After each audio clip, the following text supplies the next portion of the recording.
പറയൂ. താൻ എപ്പോഴാണ് മുറിക്കകത്ത് കയറിയത്? ഞാൻ അറിഞ്ഞില്ല. താൻ നേരെ റൂമിനകത്ത് കയറിയത്? സോറി സാർ, ഞാൻ വാതിലിൽ മുട്ടിയിരുന്നു. Madam കേൾക്കാഞ്ഞിട്ടാ.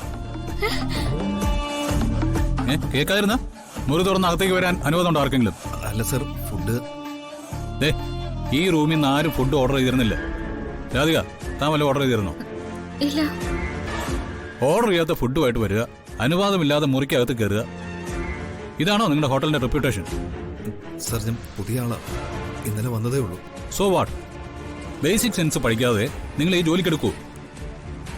I M really sorry sir. ഞാൻ കാല് പിടിക്കാം.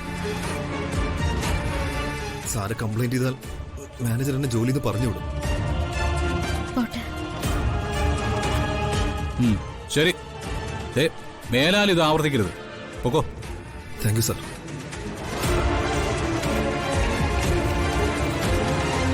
Sorry madam.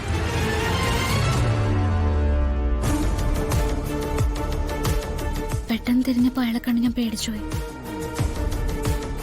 അപ്പം വാതിലി മുട്ടിന്ന് പറഞ്ഞ കാര്യം സത്യമാണോ? താൻ എന്തെങ്കിലും സ്വപ്നം കണ്ടു നിന്നോ?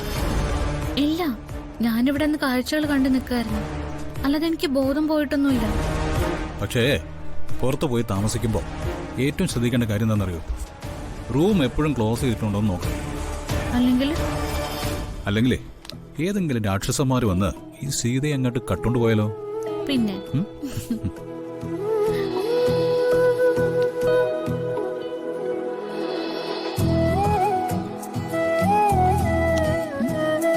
എനിക്ക് വിളിക്കണം. കുളിക്കാം.